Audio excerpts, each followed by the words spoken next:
Warning, the following programme may contain views and opinions that are entirely uninformed and are not to be taken to heart, so don't start, it's only art. Please apply now a thick layer of sarcasm protection cream to the insides of your ear canals. Deep chats do not intend to offend, merely pretend until the very end. There needs to come a point where I just stop analysing and start living. Yeah. Boobs. When you the boil House it down, of Parliament is pretty packed, and there's a hot button topic, there is no better soap opera. Are you happy with coming on a female's face? The more time that leaves you, all of a sudden time becomes more precious. Why did I spend those 2 minutes thinking about my hair? Because now an extra 2 minutes with my granddaughters would be the world to me. Yeah. My mate's got Twitter on his fridge. Has The he? fuck are you checking Twitter on your fridge for, you dickhead? Uni's quite an easy option, so I'm just going to do that because I know my friends have done it. I know I'm probably capable of doing it. Right? I just need to get out of the situation that I am in right now, where I'm just wasting away. If I hadn't met you, I would have dropped out first year. And then you take so much of one thing that you wake up the next morning and you're paralysed until 2 p.m. and the only way that you think you're going to make yourself feel any better is if you smoke a couple of joints. Got a banana with me right now, which I've just dropped banana on the floor. Oh. Furry banana. That's 2 times in 2 days now I've watched you fur up a banana on the carpet. And I don't just want a casual sorry, like, what the fuck? Yeah. I remembered smoking DMT once, and I was confronted with an overwhelming sense of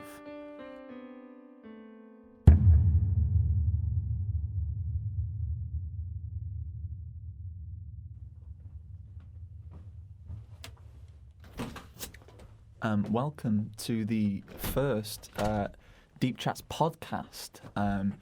Most of the people that are listening to this probably listen to the radio show, but we're now doing a podcast. Chris is just walking through the door and putting on his headphones, ready for the podcast. hello.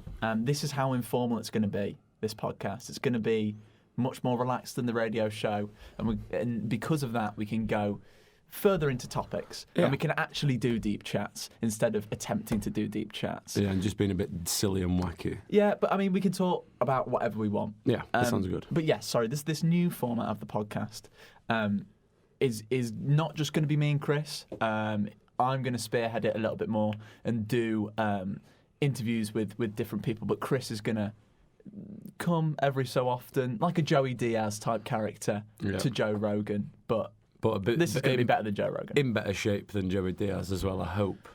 I mean, we'll see how it goes in the next few years of our relationship, because, Chris, I feel like you're an extremist. You're either going to be the fittest man on the planet, like just working out all the time, or you may be Joey Diaz. Yeah. What do you think about that? I think that is very true. I do need to make a lot of changes to myself, like the way I've started running. You've introduced me into running every morning. I haven't this morning. Just woke up feeling like a bag of crap, really. Yeah, you can't do it every morning though, because your joints just wouldn't have it. Yeah, but that Wednesdays and the weekends I'm taking off. But Thursdays and the weekends I don't run. Because we got the 9 o'clock start. But that's boring. No one wants to know about our university timetables. But as far as health-wise, I mean, the smoking's got to stop soon, as you can hear on my voice. The drinking.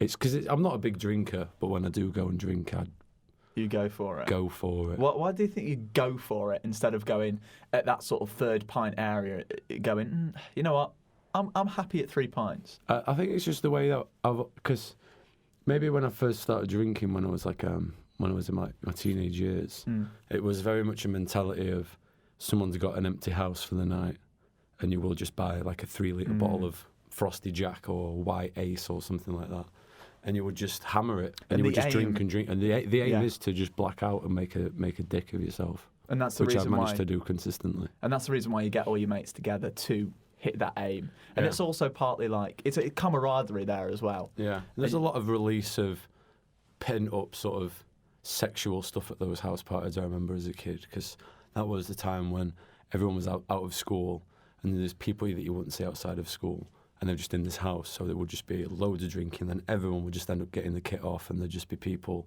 dotted around the house. Whoa. What sort of house parties are you going to? Oh, this was like every house party.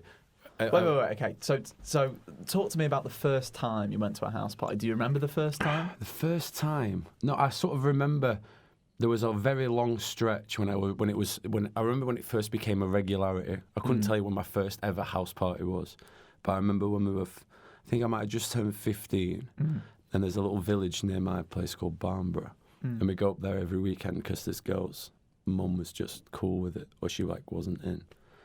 And we used to just go up and just get absolutely trashed. And there was a lot of sort of sexual experimentation in my year.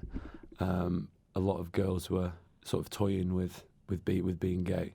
So it would be a case where one of them already was sort of out of the closet and is now transgender. Yeah. But I just remember there was just a long line of girls that would drink just so they could get the kit off and just get off with each other. So would you trash the house? Would it be that styly, or would it be how many people are we talking that when it becomes regular at peak times? It's like 10 people. 10 people. 10, 11 so it's people. more of a gathering. It's not a house trashing thing, but it was like certainly for us at that time, not having prior experience of anything like that. It was definitely a party. It felt like a party. I was always respectful. Well, I wasn't respectful in people's houses. Yeah. I didn't trash it, but I was just a messy, awful. I was such a dickhead when I was drunk when I was younger. Because I would drink until I did something stupid. And there were so many times. Like I remember once there was a party at this girl called Kerry's house, and I remember I just no memory in the morning. I woke up in a tent in the back garden. I had my eyebrows shaved. By this Kerry's brother who'd come in from work, and apparently I was just going fucking ballistic around the house, throwing myself down the stairs. This space hopper that I was just smacking people in the face with full pelt.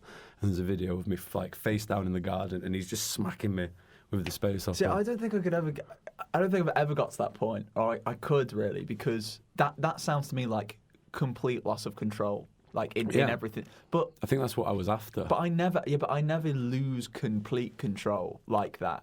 Where I'm hitting people, you know what I mean? Yeah. It's weird. It wasn't an act of violence. Yeah. It was just a space hopper. It just bounced off your head. I wasn't going around like assaulting people. Yeah, but it's one of those things. Like I would, no matter how drunk I was, maybe, I would be like, I can't do that. I don't know. I would just be like. You're just going to get ridiculed in the morning about like how stupid you were. No. They're obviously like I can be drunk enough to make mistakes and like do things where I'm like, God, that was a bit too confident of yourself there. Yeah. But I don't know. There is a line where I'm like, I can't get over myself and do something. I've never had that internal sort of conversation with myself. I don't think it just sort of gets switched off after a few drinks. I'm just going to drink until I need to go home, I guess. I think mine hypes up, and that's strange. So you're more aware. Yeah, it's different, but the internal monologue, it changes, but it's still there because it's like I feel like it's so core to who I am that it's just the voice that's always going. Yeah, I could see that in you. Definitely, you are very analytical with things like that, and I'm a lot more reckless with my thoughts and decision making, I guess.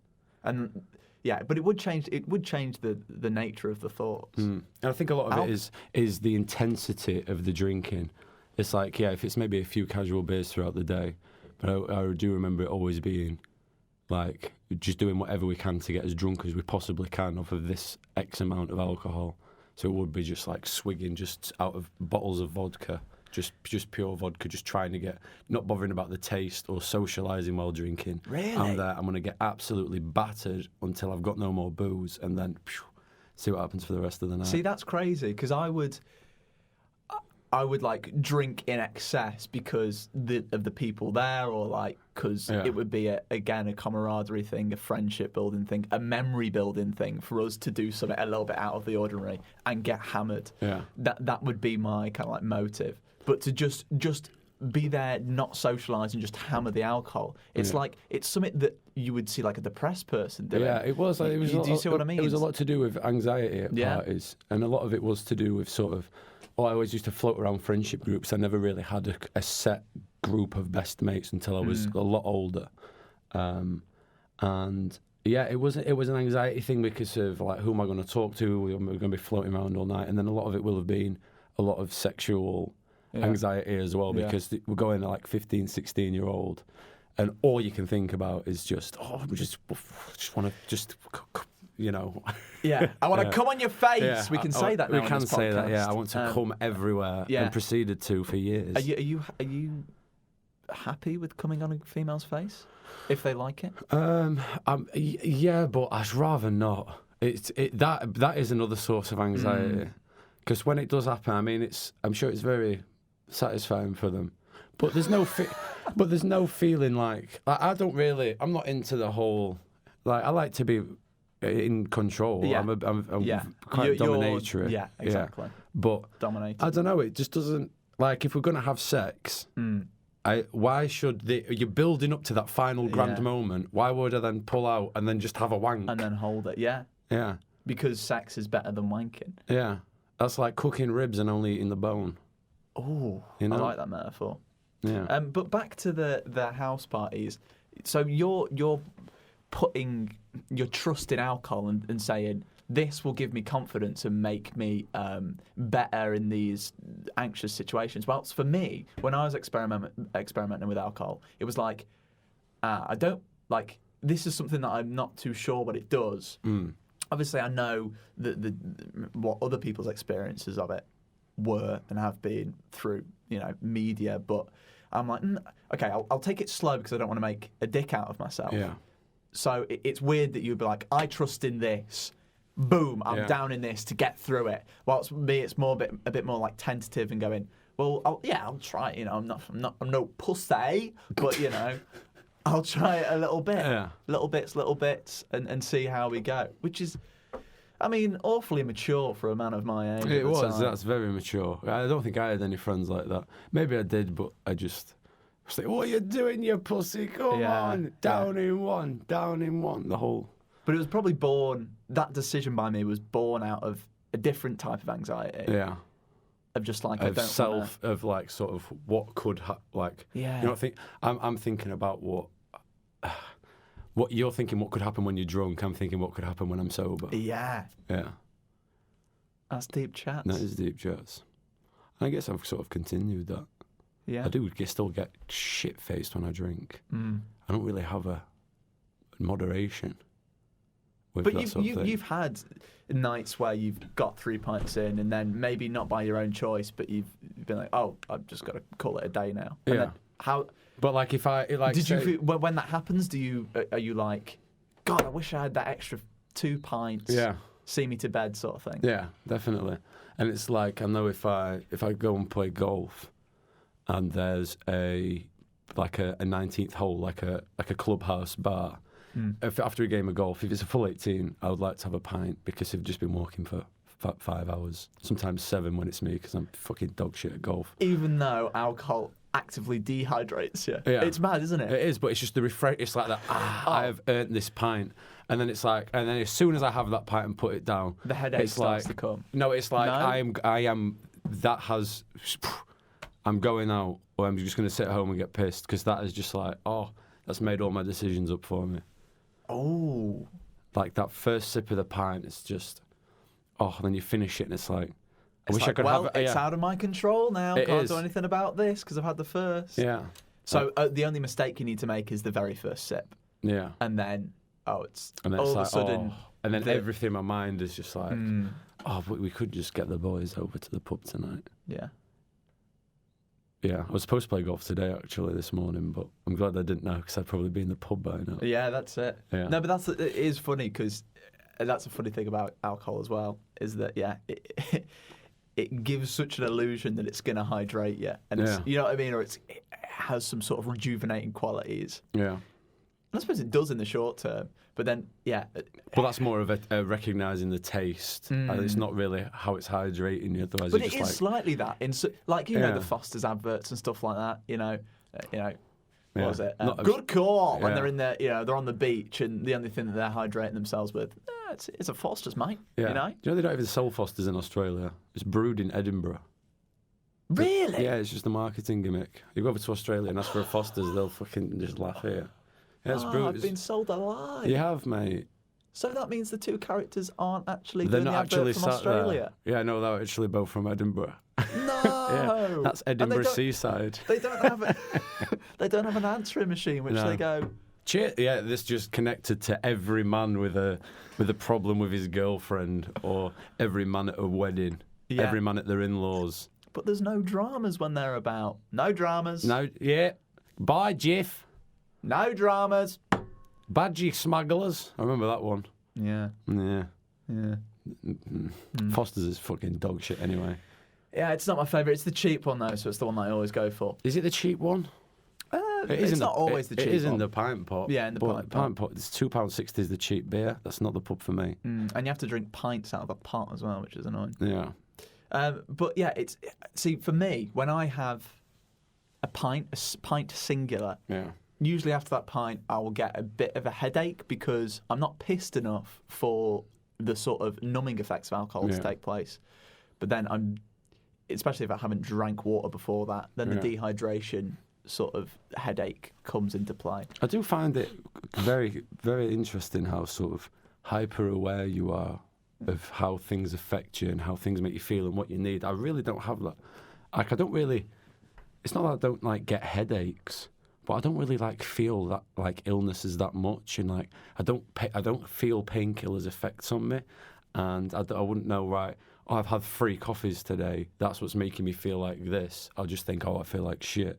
But I won't be backtracking over. Oh, this is what's caused that. This is what I need to do different next time. I do find it very interesting. I wish I had that extra sort of. Well, obviously not to a point where it's driving me crazy. But I would like to know sort of the cause and effect for certain feelings and certain, like when you wake up and it's because obviously you drink the night before you wake up with a hangover. I know that one. Yeah. That's always a good one. Then that works as Yeah, well. that But no, works. it's weird, and I've recognised that in myself. Yeah. Because I mean, of course, if I'm questioning everything, then Exactly. of course I'm going to question the fact that I am questioning everything. Yeah. And do you notice that in other people that people aren't aware? Yeah. Does that sort of define it for you? Yeah, I see it all the time. Yeah. But I mean, it's comforting in a way because it's like, sometimes you can. There's a lot of bullshit in the world. Yes. There's a lot of stuff which you really don't need to care about. So I'm glad I can see the stuff that I really don't need to care about. Like, I don't really need to care about my appearance. Like, people see people every day, and it's a second of like. I mean, even if you do look bad, it's like, oh, that person looks, that's a weird hat. And then, boom, they're just on with their that's lives. it. They don't care. So it's like, once you can see through veils of shite like that and go, well, that's great. That takes a weight off because don't have to care about that. It's pretty blatantly obvious. So there's stuff like that where I'm not getting caught up in the fat of the bullshit of life. But then again, there needs to come a point where I just stop analysing and start living a little bit and just being like... being a bit more, not instinctive, but... Yeah, almost instinctive. More spontaneous.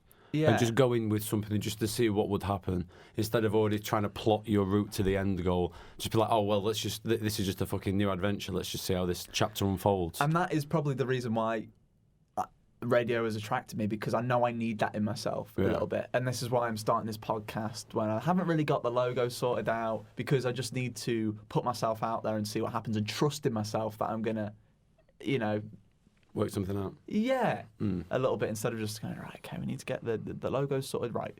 So deliberately for this podcast, this morning, just before you called me, I was like, okay, what do I need to do? All right, let's get some sort of topics of conversation we need to do for the first podcast. And then I stopped after the first. I was like, no. You stop doing that, because you're killing what it is, just the beauty of the moment. Absolutely. And then you're not giving it 100% concentration because you're thinking in the back of my mind, right, oh no, I need to get onto board games next or whatever. Exactly. Yeah. And that's what I'm trying to take back with this podcast a little bit. I think it's a great idea. And just make it more honest and more in the moment, basically. Yeah. It's and if I mess up, I mess up, and it's like it doesn't matter. Yeah, absolutely. And we can say words like boobs, which we can never get away with on the Fanny, old radio. Willie, Jacob Rees-Mogg, the big twatty penguin. Do you want to talk about that twatty penguin? Not really. No. I've done too much of that. Fucking. What about if I say the words Anne Widdecombe? Oh. She's just. I mean, I could sit here and be really abusive about her, about the way she looks and the way she acts.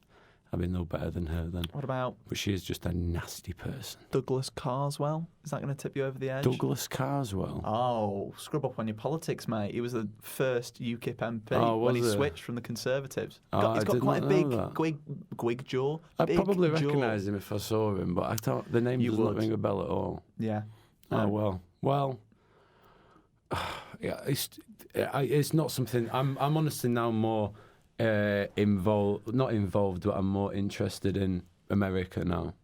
Not to say that I don't have interest in UK politics, but for this year, knowing there's an election this year, knowing there's already controversy just brewing from every angle, the impeachment, the Iowa shit that's been happening over the last couple of days, and The thing with politics is, though, and this came to a head at the recent election, where Boris Johnson won an overwhelming majority.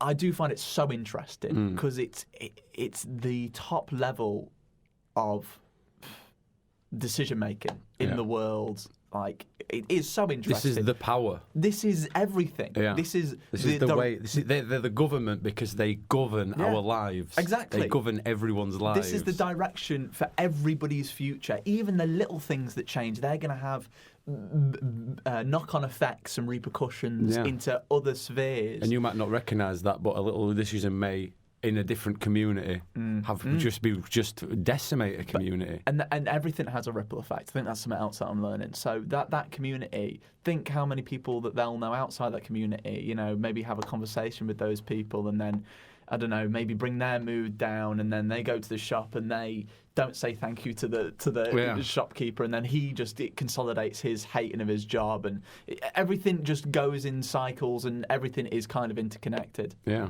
But my point was that, it's so interesting, and I love just going into the nooks and crannies and like, why do they think that? And then going into the psychology of these people that are making these decisions, and like, are they sound mentally? Like they're but like, and it's scary in a way. But the end of my point is, it's really interesting. I like to get into the interesting bits, but at the end of the day, I always get depressed by it a little bit.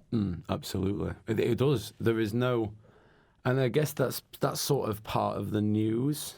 There is nobody wants to click on good news because it's like, I want to like. Well, stuff that angers people gets clicks, doesn't it? It gets interaction. Oh, definitely. But I mean, just the historically, news is like important stuff and bad stuff, and they're usually hand in hand. But there's never any like really good news. You never hear about like lottery winners unless they've spent all their money on cocaine and prostitutes, and then that'll be front page news. Man busts 88 million.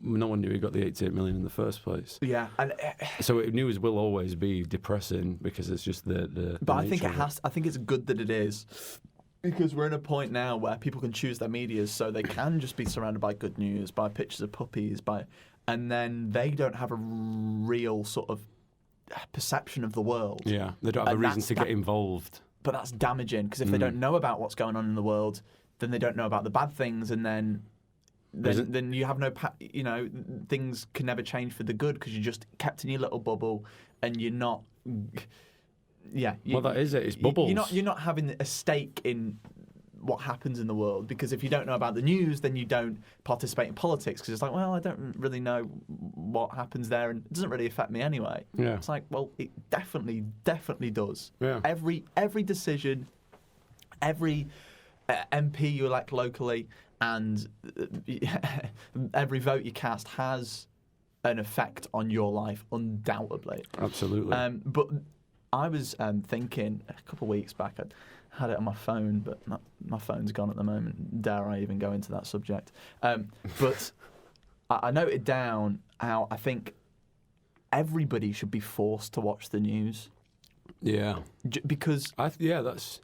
And I know it depresses people, and then that has butterfly effects into other spheres. If people are depressed, they're not going to be. But there are necessary evils in the world, and I think people have to know what's going on in the world, especially because everything's so interconnected. I don't want to sound tinfoil hat, but even if people did have to watch the news, that is very dependent on the news source. There are different news sources, Oh yeah. and it's like, I don't know. It's so scary now. I think if everyone was forced to watch one news program, there'd be hell on. That could never happen. True. But with different news sources, it's still going to be the exact same, just disrepute. But even, I mean, this is on a kind of like the stronger level. BBC's aim, isn't it? Or the original aim was having like a Publicly fair and funded. impartial Yeah. news distributing company and a bit of entertainment, but it would be fair and unbiased, and that's the aim. But in reality, I don't know. I mean, could the BBC ever be biased? Is it possible to have an unbiased news broadcaster? Is that even possible? Or with everything, can it be construed as being left wing or right wing, or? But if you see when you look at criticism of the BBC, say on social media, Yeah. you will see a lot of the left wing people, including myself, at times saying the BBC has been like a Boris propaganda machine almost. Not a propaganda machine, but they were very more heavily scrutinising the left as opposed to the almost more, not more serious issues, but attacking those issues on the right. But at the same time, people on the right are calling the BBC a left-wing socialism propaganda machine. So it's all down to the perception. Nothing's going to be black and white, and there's always going to be perceptions of it from either side. And it depends where you stand. So if you are on the far right of politics and say you don't believe in universal funding of schools, say if you're that extreme, then when the BBC sort of kind of hints that schools are a good thing, or saying, funding has gone down for schools, then you kind of go, well, that's a little bit, but why are you saying that they've gone down? Because you should be debating on whether they're even good at all. Yeah. And then you're saying that you have to have sort of core things that people are interested in, or that everybody kind of accepts. Okay, that's worked. That experiment has kind of worked. Schools, I mean, before we had them, life was severely worse. So Yes. that experiment that we did on whether schools worked, come on, guys, like the debate sort of, we need to have schools in some form. So yeah, that's a point. And then, but for left-wing critique of the BBC, where it got me and where I'd started really quite analysing it was when I got quite heavily politicised during the Corbyn era and him getting elected. And in the press, there was the use of the word extreme amongst the BBC, and saying this man is on the extreme left. And I took issue with that. 'Cause wait, what is extreme? Extreme has connotations that An extremist. He is more than people. What he is He's on at the fringes. He's the absolute far end. There is the extreme is the absolute limit. So he is in the group of the most left-wing people with the most left-wing ideologies that have ever existed. Yeah, extreme left. And he was when really it's like he is further left than most of the Blair. Of course. But, I mean, maybe this is a change that the BBC need to do. If you're into politics, you know that there is a left and right, but it's not one axis. Yeah. It's 2-3 axes, really. So you've got economically left, you've got socially left, and obviously vice versa for the right. Yeah. But those aren't identified in the BBC because that's too complex for people to understand. And this is it. How far can we go into the nuance of an issue where people are understanding it, but it's not... It's like they need to dress... It's not blowing them away. It's dressing everything up in hyperbole to make it more wow and more sort of... It's not. They're not trying to divide people, but they're just trying to make it as... You need to.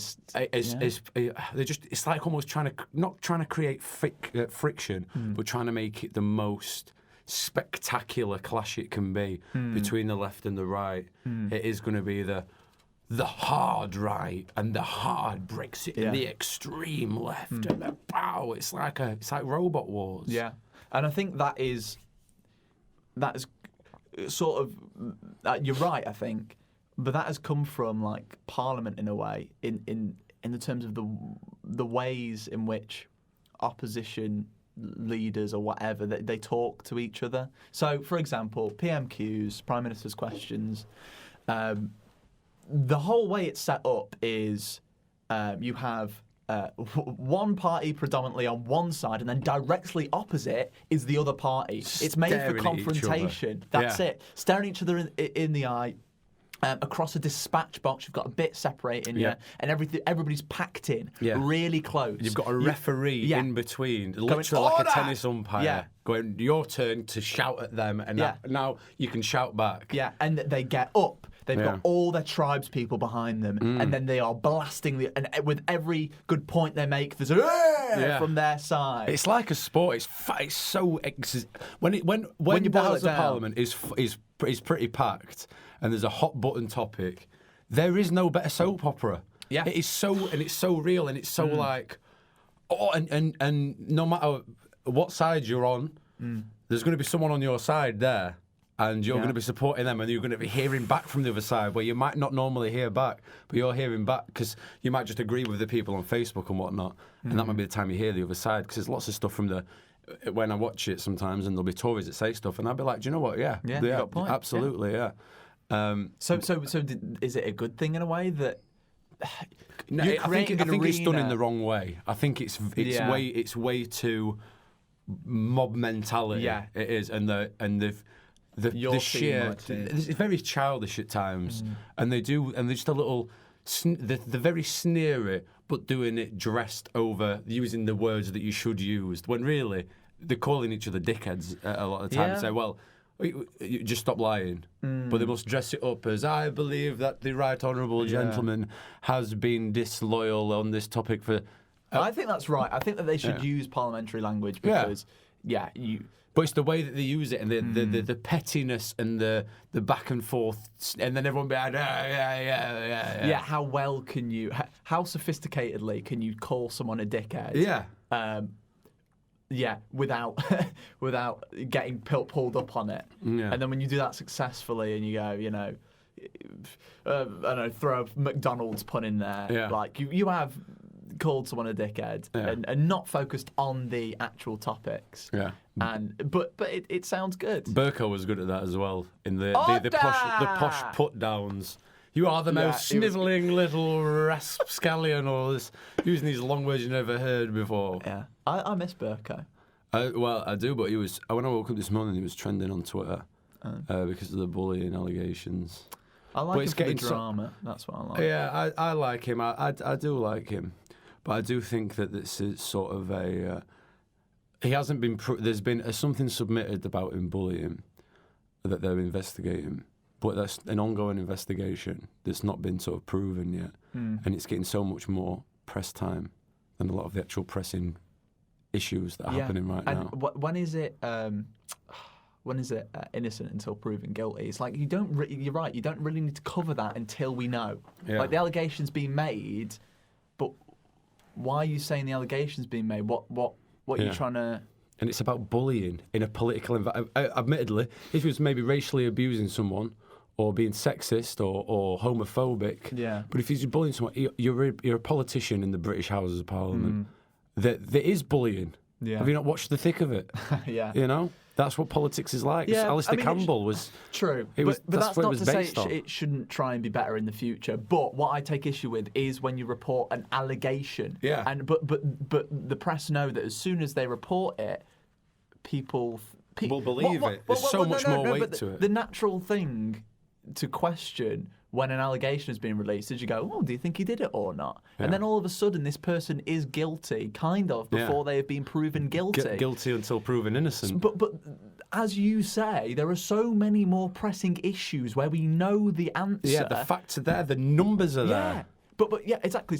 Yeah, exactly. So there's issues where we know the answer and therefore are more important than something that we don't know the answer to. Yes, by all means, release that story when we know that John Burko has been convicted. Yeah. I don't know what it is. Has been found guilty of bullying in the That's it. third degree. And shall be hanged at dawn. In front of the county crown court. Yeah, exactly. But release it then. Well, I think that's just a thing that the facts. There's so much more news out there. Yeah, but facts and figures and financial predictions are not juicy. There's no human element to it. It's not gossip. It's someone's done something wrong. It's human juicy gossip. And there's going to be people who've never liked Burko that'll be like, finally, right, I fucking told you he were a dickhead. And right, everyone needs to know this. Whereas someone says, it'd be like the shipping forecast, wouldn't it? Yeah. And the pound has gone down. Fucking loads since 2016. Yes, I think you're right. Because when we are, obviously we're doing a media degree, and what the lecturers keep on saying is, how can you tell a story? Stories are what people want to hear. So, yeah, it makes sense that you're trying to find the story and what's emotive instead of what do people need to hear. Yeah. Because I think if you were to just release, kind of like the shipping forecast, how the pound has gone down, what it's looking like for the economy, I think people would get interested in it because, probably not now because of the internet and how you can choose everything. Yeah, you choose but your news. Back in the day, when the internet wasn't as prevalent, and if you release the right media, then people would form around that. Because I do believe that life imitates art. Obviously, art imitates life as well, but life imitates art, especially in the stage of the human race where we're at. Yeah. The technological generation. It's everywhere. You can't get away from it. No. It's most of our environment. So, of course, it's going to have a huge effect on how we are. Yeah, we're sat in a room now with hundreds of thousands of pounds worth of equipment, technology. Yeah. And we're going to be releasing this onto technology for people to listen to on their technology while they use it in the background while they're doing some other technology. Yeah, they might have some technology on in the background as well. There's technology on your fridge. Yeah. My mate's got Twitter on his fridge. Has The he? fuck are you checking Twitter on your fridge for, you dickhead? That makes no sense whatsoever. It's too much. No, because there's a then it'd be panel. on the outside, wouldn't it? So you'd look to go and get food, but then you would have to by opening the door. Then the screen would be on the outside of your vision. It's on the freezer side where it's where it's above the ice machine. It's like a touchscreen TV.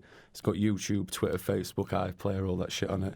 But who the fuck's just going to stand there watching iPlayer in the morning with a cup of coffee? Yeah, not sat down, as just well. stood up with the back on the kitchen worktop. Like, I'm rich enough to have a fucking fridge with a telly in it. Surely you're going to have a decent telly next to a decent sofa. That is just a flex. You're watching Top Gear on a 9-inch fucking low resolution screen on a fridge. Jeremy Clarkson has never looked so little. Right? No, it's. I think unless you were an ultra minimalist and you were living in a tiny house and you were adamant on living in a tiny house and saving as much space as possible, then maybe you'd buy a fridge with a little screen on it. No, and instead of having the TV. Yeah. The point of having the fridge with a screen in it, though, is because you want an extravagant fridge. It's way too big. It's a flex. It's a clear flex, and that's another veil of bullshit in the world, which I'm glad I'm not going to sort of succumb to. Look at my fucking fridge. If you're getting consumed in buying fridges with, if that gets you excited and up in the morning. Yeah, I'm going to tweet from my fridge today. Let me just check the family Twitter on the fridge as the kettle's brewing. Yeah, but what I was going to say about media, which is because we're always surrounded by media, and everything has got a slant. And I think this is the thing with editing. When you edit something together, you can't make it not have a slant. But that's why I love podcasts generally, because it's just all it is a conversation. Yeah, it's a raw audio file, and you can take it or leave it.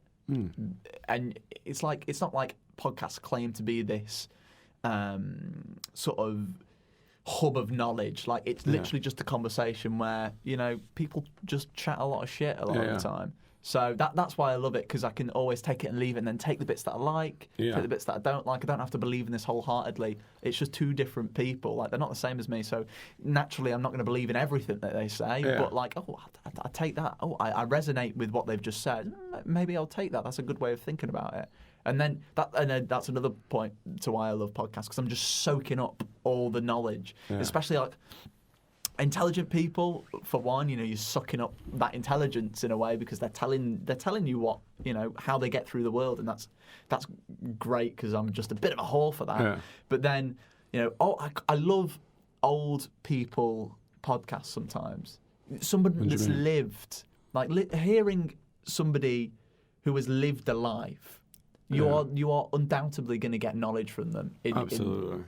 In a way, because they've seen everything change. that's what I mean. I like that. I like that's why I like speaking to older people generally, because usually they don't have the bullshit, the veil of bullshit. Yeah, they've learnt now that just fucking be yourself. Life's over now. Exactly, because the longer time goes on, the more you think, the more time that leaves you, all of a sudden time becomes more precious, and you get to that point where why did I spend those 2 minutes thinking about my hair? Because now an extra 2 minutes with my granddaughters would be the world to me, because time is so limited and in short supply now. So I'm cutting all the bullshit out. Yeah. So I love hearing that, because then great. If you know this person if I can figure this out earlier, then I'm going to cut the bullshit out earlier, and effectively I'm going to live a longer life. Yeah.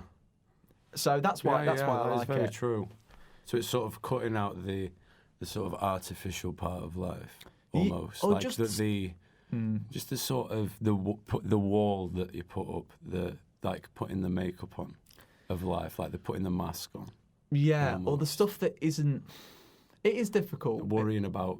Yeah. Just worrying about shit that doesn't matter. Oh no!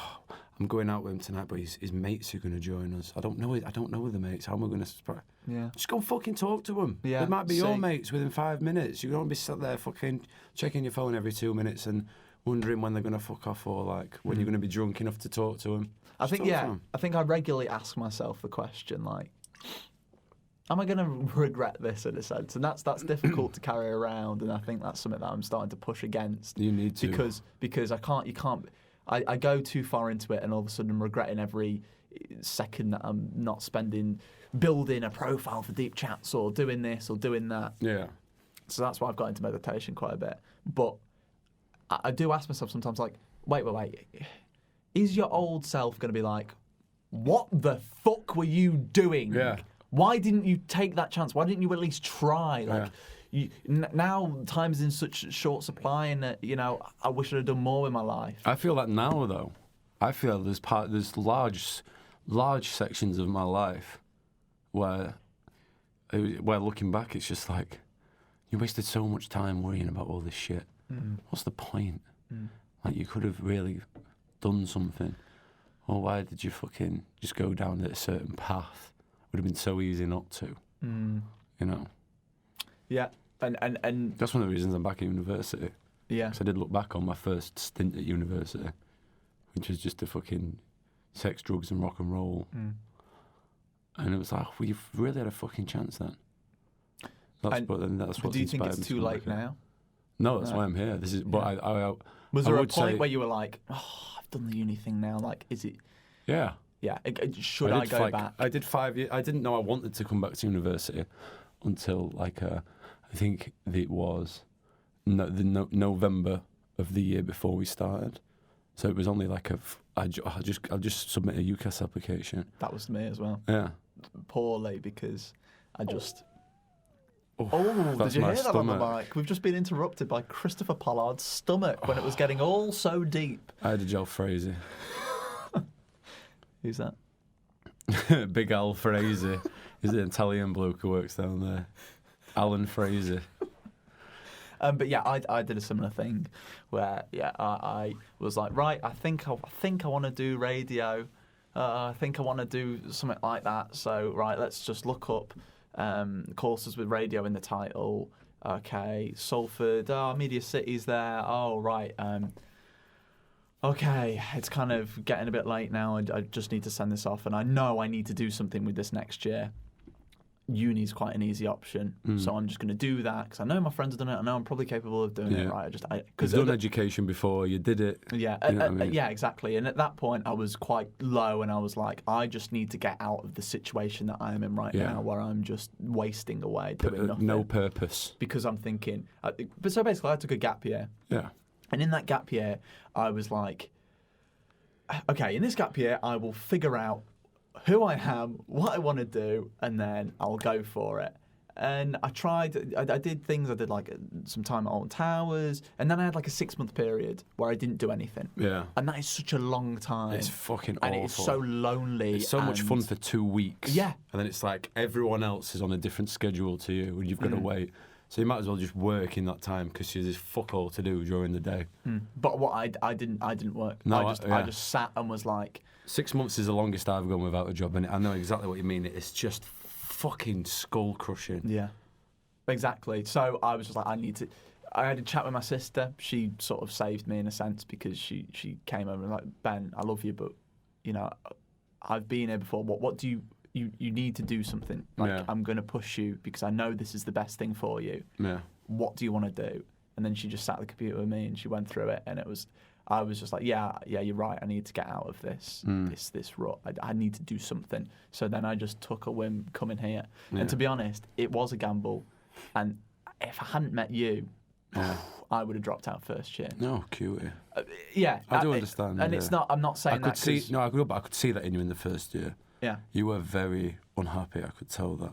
And I think that was part and parcel due to having such a good sixth form experience. Like, my secondary school life was actually pretty good, and sixth form was great, and I had loads of mates, and it was all I just like the camaraderie, and the camaraderie and the laughs. We had so many laughs, and then from that I kind of, there was just a steady decline, and then I just... Did you have the expectation that it's going to go straight back up, and then you never got to that peak because you never had that group that you were already so aligned with and you were so in sync with, and starting fresh sort of thing? Yeah, I think that's partly. I mean, there's multitude of factors, of course. Yeah, there's so many, but and I still don't know whether it's the right decision. You know, I'm still constantly like, maybe this wasn't. Maybe if I'd have just gone it alone, and I would have found someone like Chris, who is also brilliant. But you know, there is also brilliant people out there, other than you, Chris. Just to make that clear. I need reminding.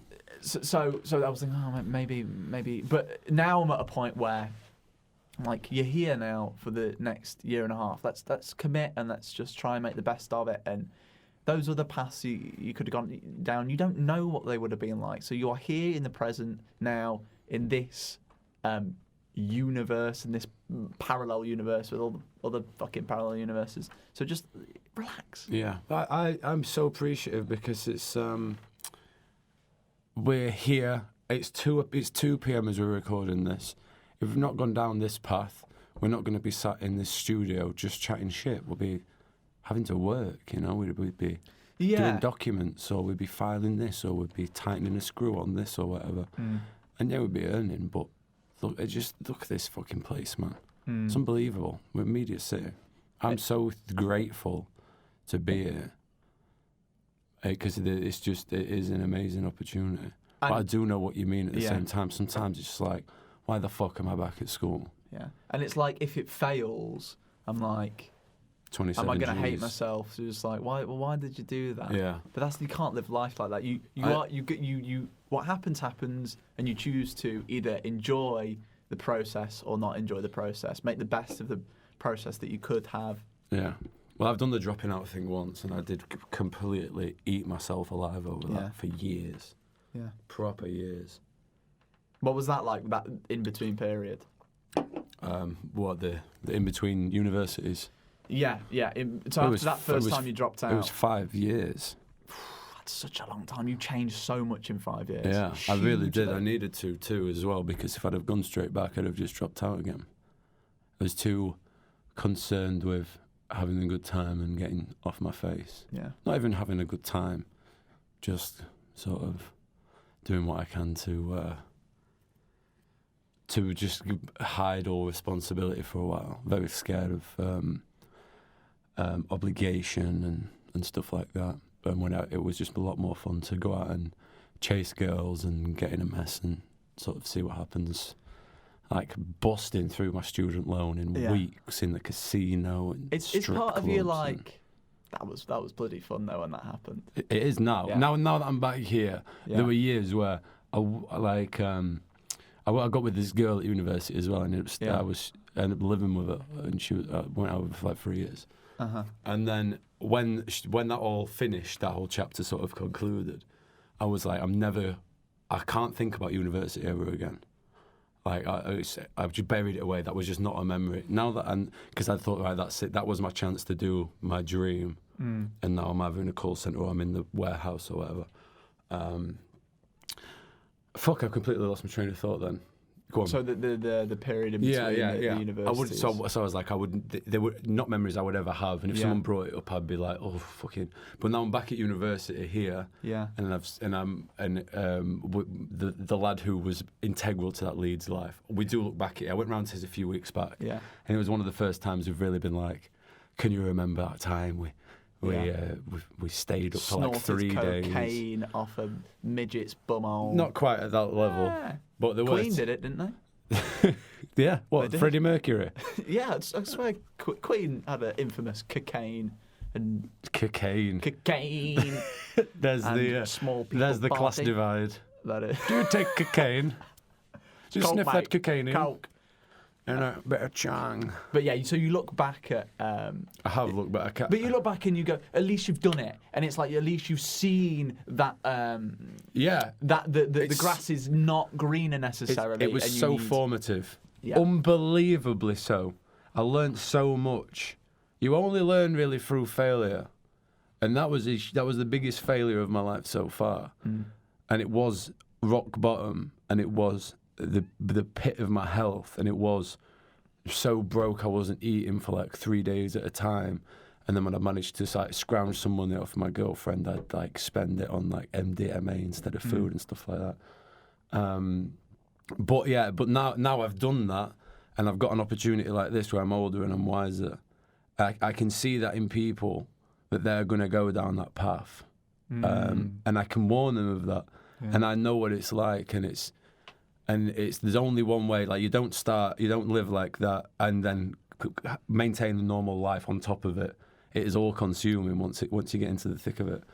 But having done that and being through the thick of it, I've got a totally different approach to life, different view to life, different way I treat people, different way I treat money, different way that I make connections. When you say it's all consuming, what's that due to? Is that partly the drugs that like do get rid of that responsibility, that conscience in your mind of what's going the guilt. on? Yeah, and gets rid of that. Is that why it becomes all consuming, or is it also the social aspect and we are making memories and this is fucking great, we're on top, like this is what young people are supposed to be doing, sort of thing? Yeah. Absolutely. It's both. It's a mixture of a lot of things. And a lot of it gets to a point where that can be your only real source of dopamine. And then you take so much of one thing that you wake up the next morning and you're paralysed until 2 p.m. and the only way that you think you're going to make yourself feel any better is if you smoke a couple of joints and the night rolls around by and then someone knocks on your uni door and says, there's a flat party over here tonight. Where you go? And then you don't want to drink, but you want to be on the same level as everyone. So you fucking get another bag or whatever, and then you might end up at someone else's house, and you might stay there for 2 days. And it was like just all over Leeds. I was just going absolutely crazy. See, I think that I can see myself at like 40 years old going, I never had that. Yeah. Like I never really had that. I was always, and that I think I'll be like, I just want to try it. And I'll have a midlife crisis. Yeah. I think I can totally see that happening. Yeah. But my sort of policy on drugs is I want to try everything once. Yeah. I think, and just see how it is. Just to say, not to say I've done it, but just because it interests me. Yeah. To be like, how does that how really can change alter me? my mind? Yeah. Yeah.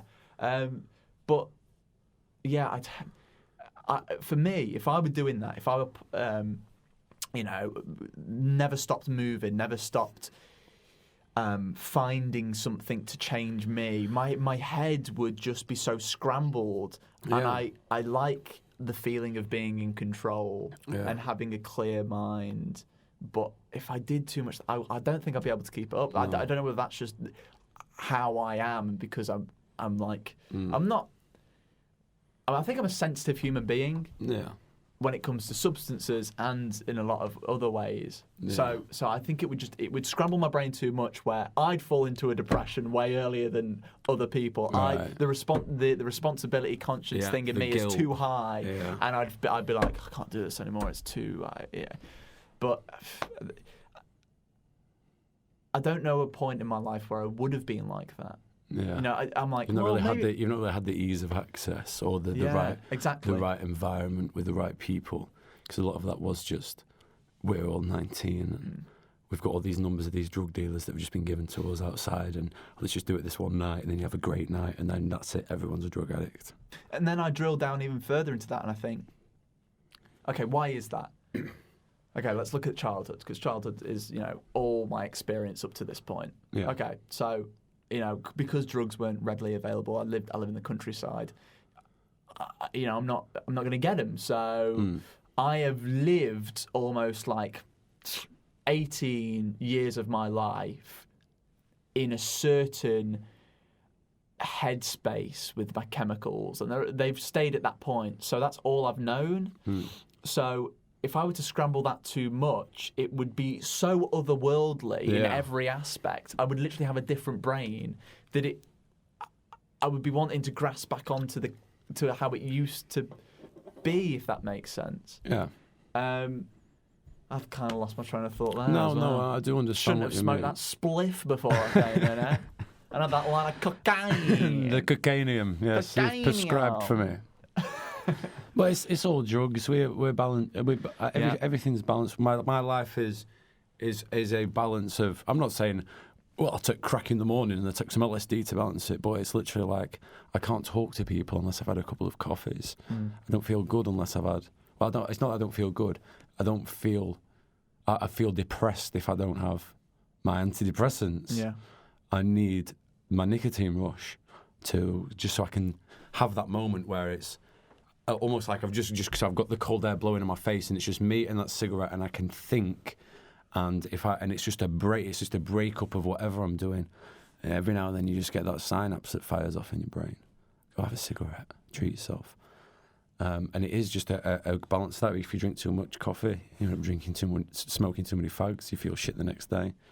What are the drugs? Alcohol as well. Yeah, they become crutches in a way. Yeah, definitely. And I'm dependent on them. I've had 3 coffees today, and I've come in drinking a large can of Monster Ultra. And it's just because it's got no sugar in it. It's absolutely shagged full of caffeine, but just because it's got no sugar in it, it's somehow good for me. And it's like as you say, everything is a drug in a sense. Everything is a crutch. Yeah. It's just, and everything is a coping mechanism for life. Yeah. Because ultimately, we are conscious in this life knowing we're going to die, and that is scary. So, of course, we're going to try and just do things that, help us just get along and just get through that little bit. But it's just trying to find the healthy ones for me, and the ones that are, more wholesome in a way, and don't have that negative side effect too much and build you up. They make you feel better about yourself. Yeah, that's what I'm. That's like what the I'm eating fruit and running and exercising. Got a banana with me right now, which I've just dropped on the floor. Oh. Furry banana. That's 2 times in 2 days now I've watched you fur up a banana on a carpet. Should I eat it? No. No, mate. Come on, look at this. This is Radio Studio A, mate. There is going to be so many students walking in and out of here every day. There's going to be so many girls who take the shoes off because it happens. I've just noticed that when the carpet's down, a lot of girls will flick the shoes off and just walk around in socks. And I wish I could do that as well, but it's just not a general thing that I've seen. What, in a house? No, in school, everywhere. There's a girl in the darts club, and she's the only girl in the darts club, and she rocks up to the pub every week and then just kicks her shoes off, and she walks around the pub in socks, like standing in beer puddles and shit like that. Yeah, it's the craziest thing ever. The beer puddles are bad, but what I was about to say is, Oh, that's great. Like, good for her. Like, she doesn't care. She's removed that veil of bullshit, that layer of, like, you know, if I want to not wear shoes, then I won't wear shoes. But yeah, maybe not that practical. I ask her about it. I'm like, you're a fucking maniac. Why are you doing that? And she's like, oh, well, I just buy shoes from Topshop for £3, and then if they get fucked, they get fucked, and then I chuck them and get some more. It's not a bad way. Yeah. Thanks for that, child workers in India. Oh, God.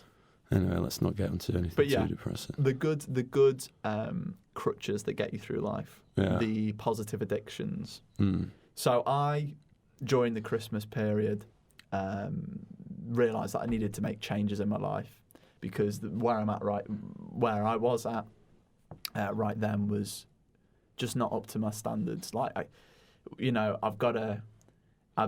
done a year and a half of uni now. I'm halfway through my course, and I'm not feeling as good as I should be. When I was young, and I was like, I think this is also part of the problem. When I'm young, and you think about your future, and you think, oh well, it's going to be a steady incline, of course, because, all the way to success. Yeah, because you become 16, and then you start to grow, and then you become 18. You're gonna have alcohol, and then like all these things are opening up for you, and from that sort of, I'd say like 10 to 18, 21 period, you're young enough where you're like, I feel great, and like I am feeling physically more developed, and everything is coming together, but you haven't got the side effects of being old where you're like, oh, my back hurts.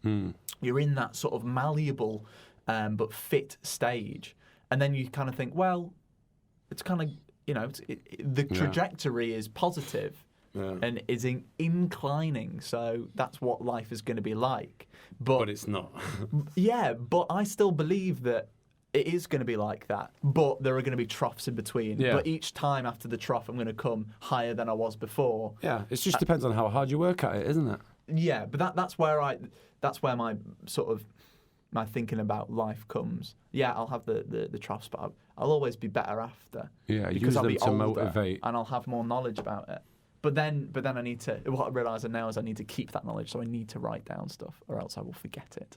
That's why I'm annoyed that I don't have my phone, because I'm starting to like document. I'm starting to video myself and just like give self diaries and be like, this is where you're at now. So then if I were down in the future, I could look back at that and think, oh, okay, I felt that before.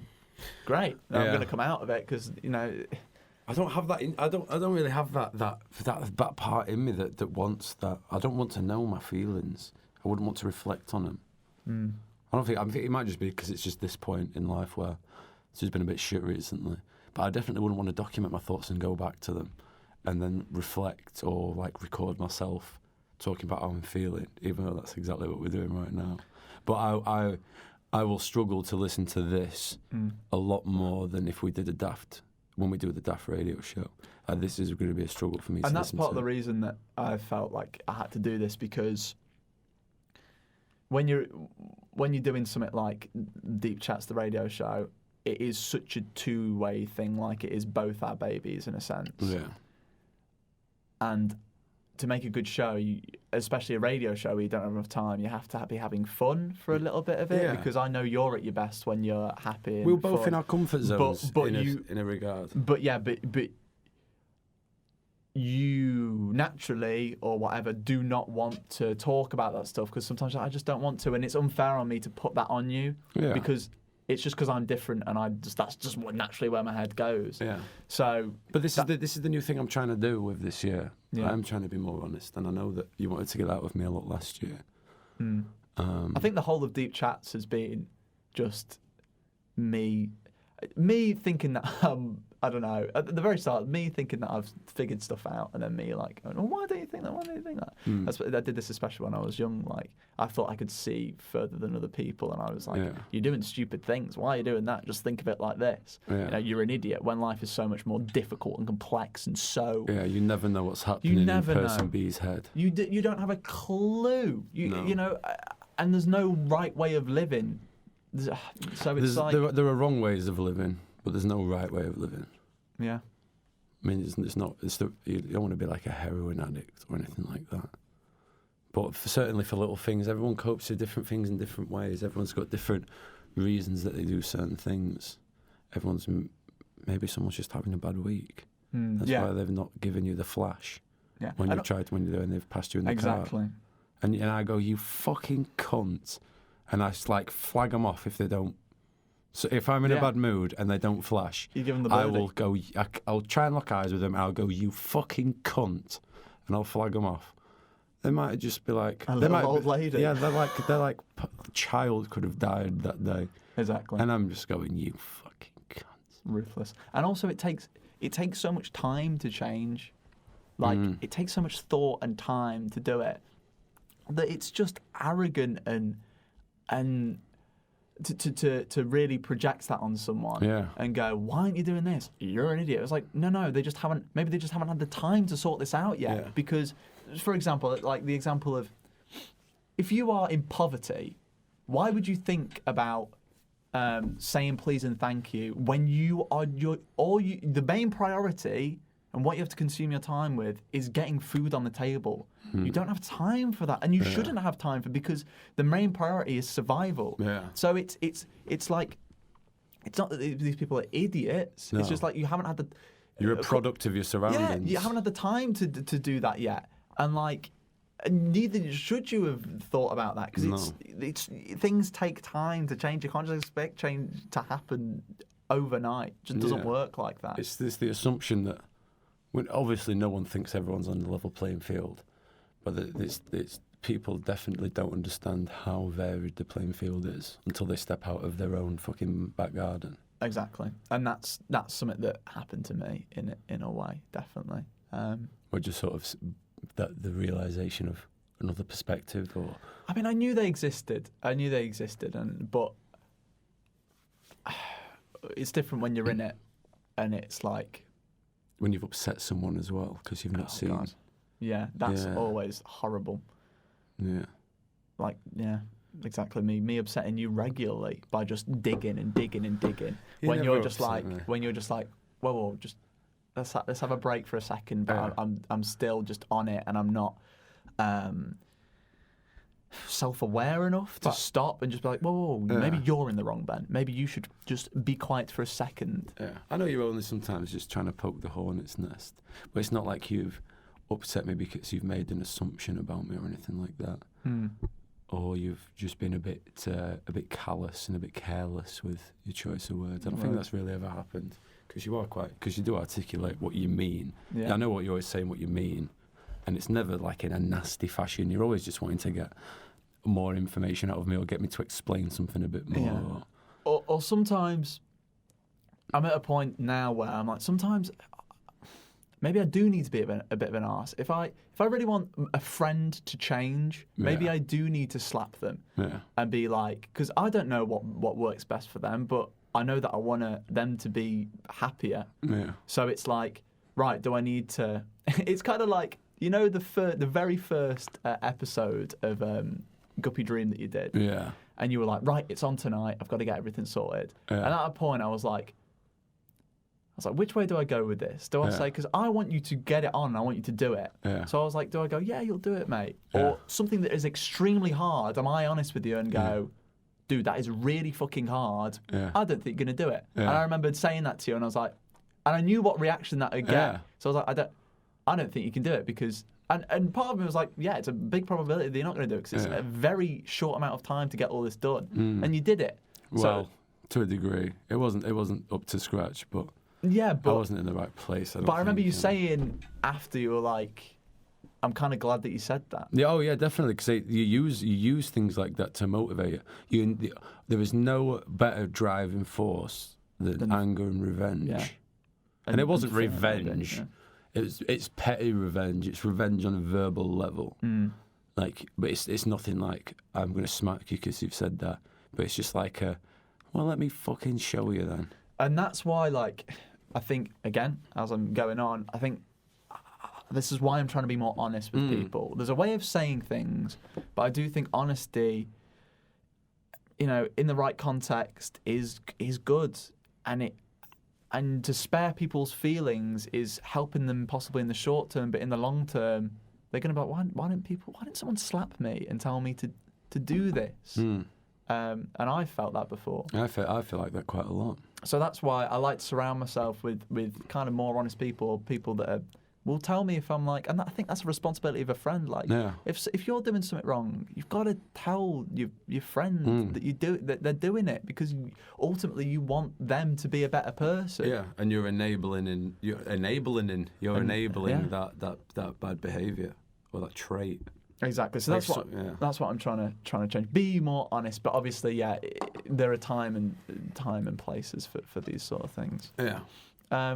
And it's the approach that you take with confronting that. Say someone steals food from your cupboard, and you're like, oh well, I'll just let it go. It's going to happen again. Yes. And if you go up there going, you fucking stealing my food, you cunt, he's probably going to steal your food again just because he's angry at you now. Yeah. But it's like, mate, could you just ask? Yeah. Or you just go, well, wait, I just want to know. Like, I genuinely don't care. I just, why? Yeah. I'm gonna go get some more, but like. Yeah. Why are you nicking my dairy dunkers? I mean, I don't. Have you got no money like at the moment? Like, is that why you're doing it? Yeah. Try and get to the bottom of it. That's weird, though. I've heard a lot of stories about that at university, people stealing food and stuff, and we've had it at our house a little bit. But it's kind of like, God, that's such a common problem. Yeah, and there are people that are like stealing from the people around them, and like either not being able to tell them the real reason that they're doing it. You know, maybe there's a reason they can't help. Or they are just doing it out of like spite. Yeah. Or I mean, there's probably a degree of it which is done in mistake. But I remember when I was when I was at Leeds University, I was always getting blamed for stealing people's food. Like in my flat, there was 6 of us, and all the time they'd be like, oh, "Well, I've asked fucking everyone else. It's got to be fucking you." And I didn't know, and I genuinely did not steal. I'm so against that. I really. No, you wouldn't do that. No. And then my mate told me maybe 3 years down the line, is like, oh yeah, every time you were asleep and I was stoned, I'd just go and raid and just eat everyone's food. And I never pieced it together that it could have been because I was just asleep. That's mad. Crazy. Because every single time. And it was me. And he knows that it's him. Yeah, because they can smell the weed coming from my room. Like, oh, he's definitely just got munchies and he's gone and eaten everyone's food. They've asked everyone else. They've been like, no, because everyone's been stolen from but me. You know what I mean? So it's blatantly. So the motive is kind of there, and like, yeah. So when this guy said it to you, what was your reaction? Oh, like, you fucking bellend. Yeah. Do you understand the shit I took from that? Yeah. I was persona non grata in that flat. They did not want me in there. Yeah. And that might have been Big the word. reason. Yeah, I like it. But at that point, it's like it's so far in the past where I can't really get that angry. No, we laughed about it, but I was like, "You fucking knob."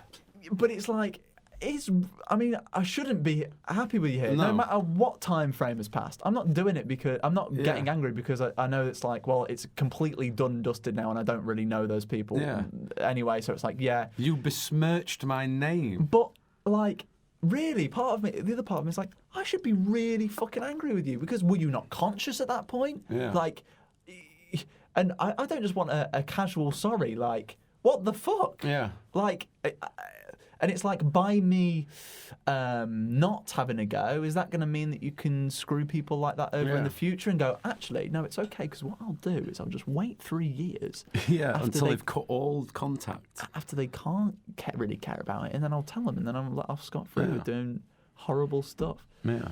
So it's like, I don't know the actual person. I don't know his sort of like psychological state, but I just like, I just want to be like, I just want to shake him and go, you were in control there. Yeah. Like, you can make, I find this with a lot of people, you are in control. You have free will. Like, you can change.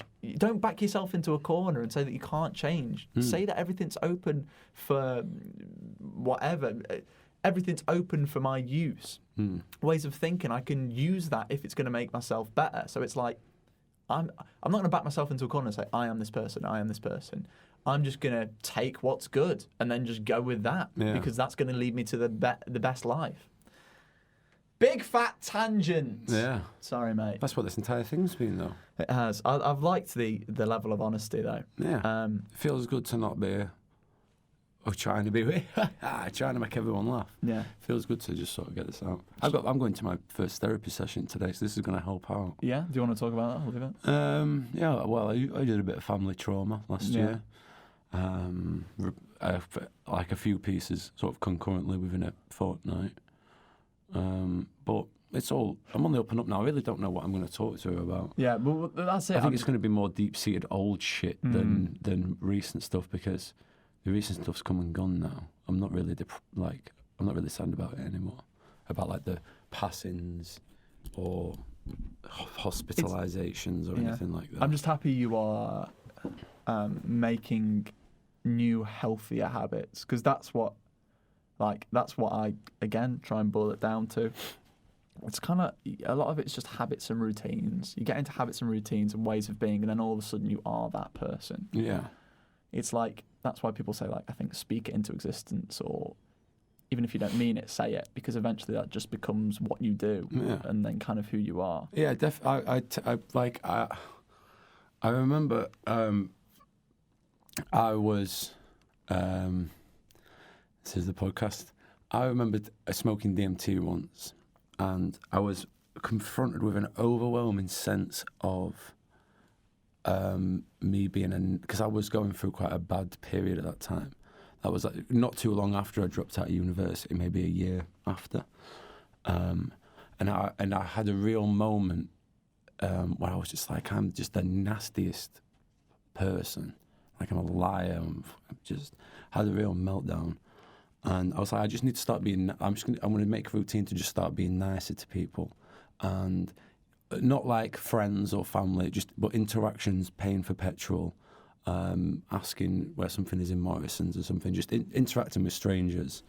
And I was like, well, I'm just going to make a conscious effort now to be as bright as I can, smile, hello, eye contact, all that sort of stuff. Even if you don't feel it. Yeah, and I would never do that before. Whereas now that is so purely second nature to me now, where I'm always like, I want that positive feedback.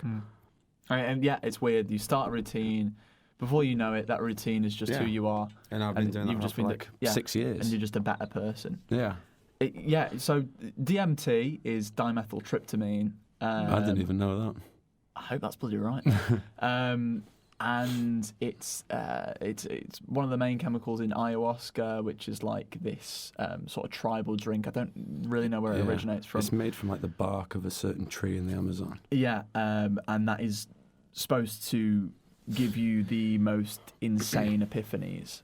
It's the most powerful hallucinogen in the world. And how long did it last? It only lasts about 20 minutes. Yeah. There's a guy called Tim who used to make it. It was like a ginger guy. He was very strange. He was bisexual and he had a crush on me. And I would sort of tease that. Yeah. So I'm not bothered. I'm not homophobic. Yeah, exactly. If anyone's having a bit of gay banter with me, then we have a bit of gay banter. I love it. Yeah. So yeah, and then he would just charge us $5 a go, or sometimes I'd get one. If I gave him a little peck, he'd give me a free shotty on it. And it's 20 minutes, and it was just because I'd sort of toyed with psychedelics before, but I'd not had a big moment where I couldn't handle it. So it's been very surface level, sort of tripping. Whereas that was because you can have bad trips on anything that, and it's I want to say it because it's like it's whatever environment you're in. If you feel safe, you know where the exits are, you know that it's all going to be over soon. There's someone there with you that's sober. Yeah, then not much can go wrong. But if you go into it with like preconceived anxiety and worries about the effects and thinking, oh, what if I go on a bad one? Chances are you might go on a bad one. It's about just letting it take control and just knowing that you will come out the other end. No one's going to die. No one's ever died doing DMT. It's not addictive. And it's in every human body. Yeah, and once you do it that one time, you're not going to want to do it again that night. You're not going to have a DMT binge. It's not addictive, but so it gets released when you die. Yeah, it's made in. I know it's made in your brain in the sort of formative months or weeks of your life. That's insane. Yeah, it's in like grass and stuff. Really? It's in every living thing. So if you ate enough grass, you'd have a DMT trip? I don't think so. Would you die via some other chemical? You'd just be full of grass like a lawnmower bag. Cows are just tripping balls all the time. No, but when people think they've seen aliens and stuff, apparently they've just had like a premature release of their brain supply of DMT. When people die and say they've seen the light or they've seen God. I had a near-death experience. Yeah. Did you just say when they die? When they nearly... I was going to say...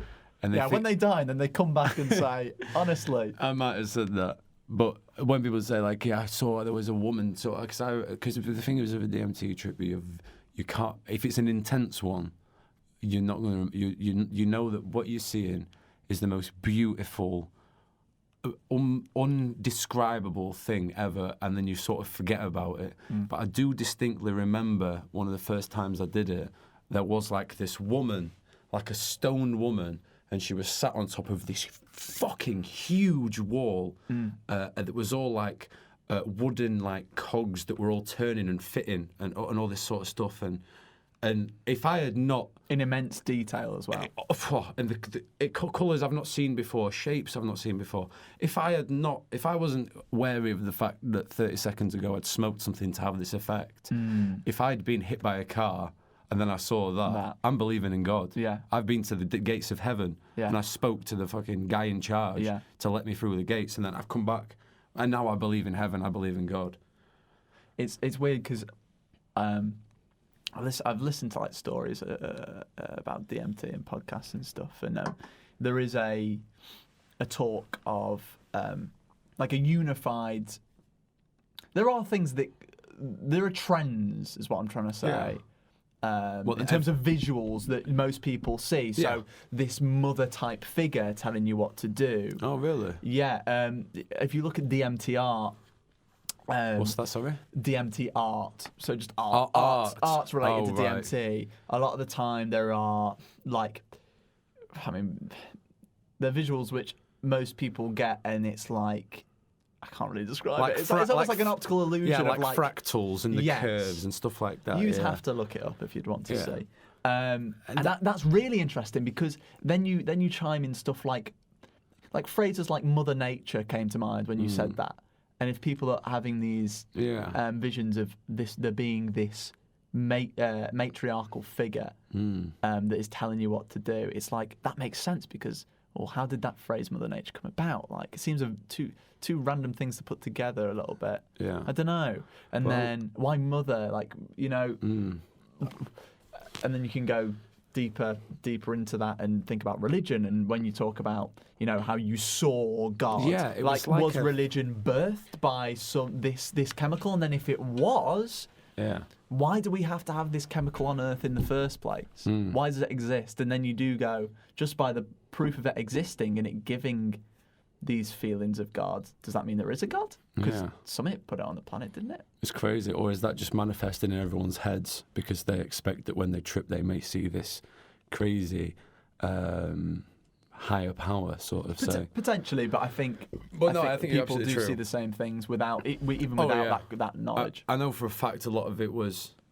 tunnels. That was a word that came up a lot when we used to do it at Phil's house. Oh, go on, Phil. We can do a beat. It was actually, the street he lived on was actually called High Road. I swear to God. Meant to be.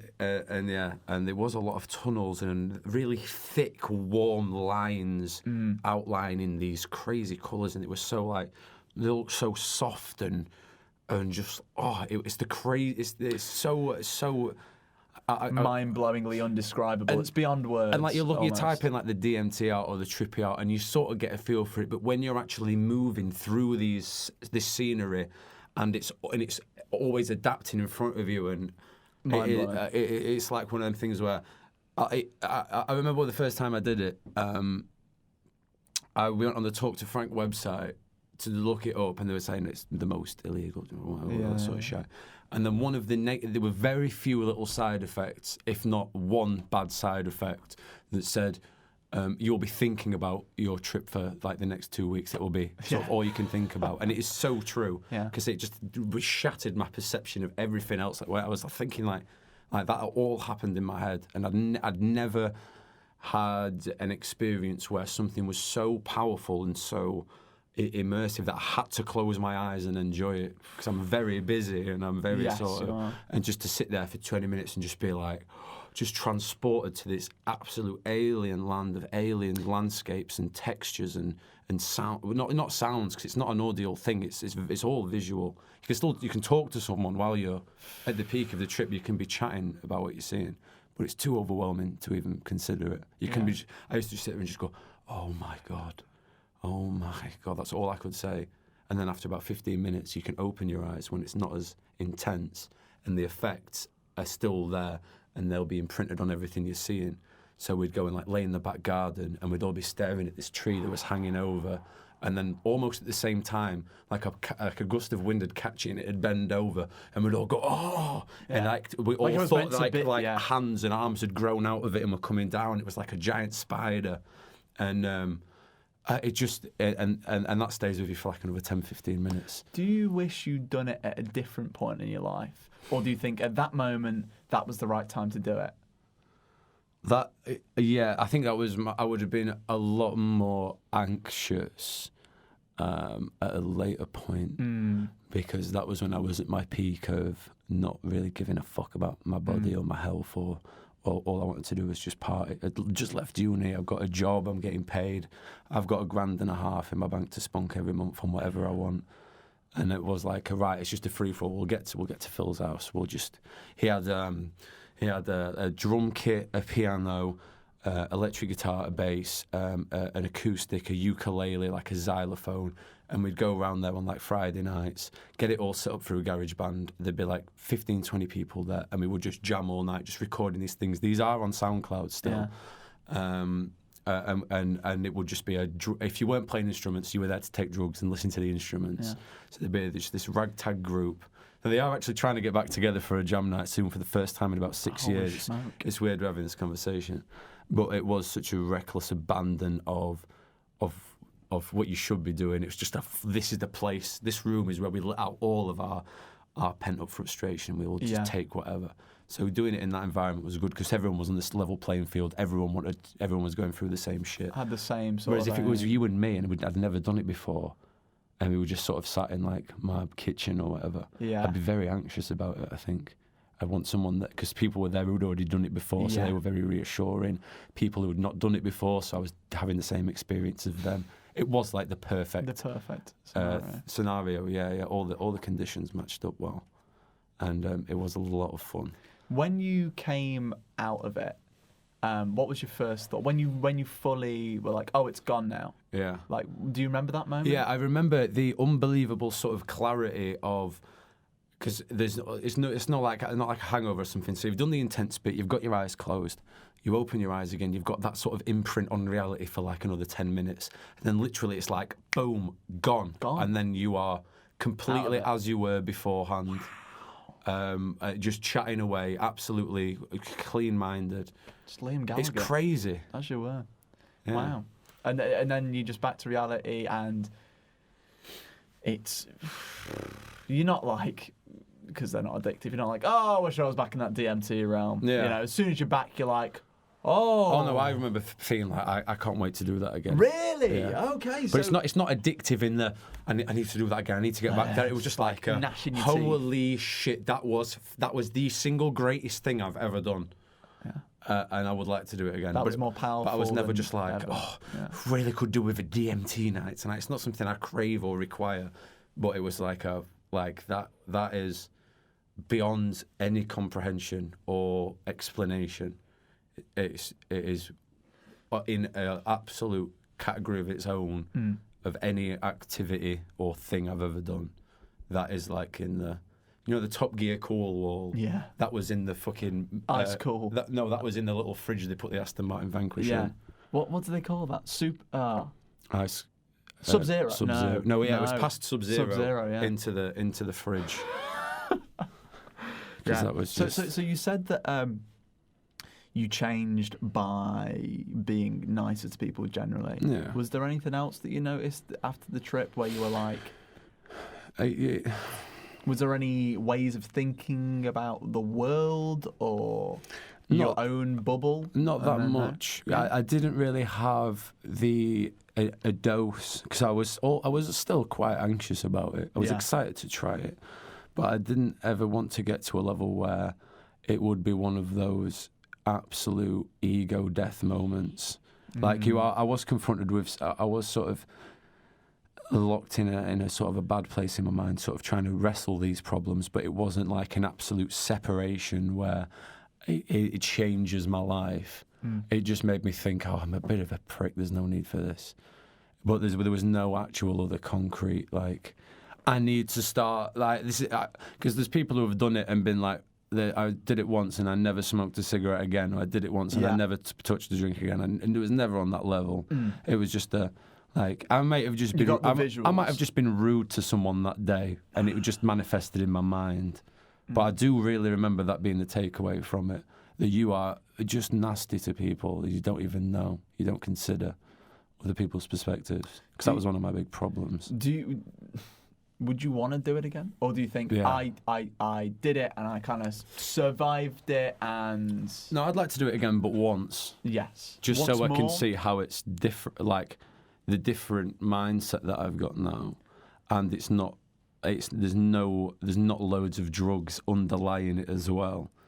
It would be a lot more clean experience, and just to see if it can give me just another little bit of clarity on something in my life, because I'm asking a lot of questions about myself recently, and I'm not happy with the way my brain is working. My approach to everything is totally wrong, and it might be that one thing that just gives me like a bit of clarity on a certain section in life, and not to forget, it's so much fun. And it's a mind-blowing experience, and like everyone talks about like the spiritual side of it, and I want to unlock this higher thing, but in reality, it's fun. Yeah. That's the drugs are fun. But it's fun for you, because there are people out there where it wouldn't be fun. Like it would be first terrifying. Like there are people that have had those experiences as well. Oh yeah. And then maybe it becomes a bit more fun on the way out. But that is part of it. Having an ego death, as they call it, or a horrible experience. It's like it makes. They're two separate things. Yeah. Like you can have a horrible trip where you just get very sweaty and anxious and everything, and you don't like the feeling it's giving you. But ego death is an absolute separation it's when you've taken a really large dose. You can have a bad trip just off a small dose, if you know what I mean. But that is when you are paralysed with sort of fear of and that's when people can never come out of it. Like when people have had an ego death, there's people in mental institutions because of that, and you can never come back round from that sometimes. And that's an absolute dissection. Mirror to the soul. A dissection of all aspects. But what I'm saying is, say if you have a bad trip, or if you have an ego death, they're two separate things, obviously. But what I'm saying is, it's kind of like when you're ill, in a sense, like on a very small scale, obviously. When you're ill, and then you become not ill, you realise how great life is not being ill.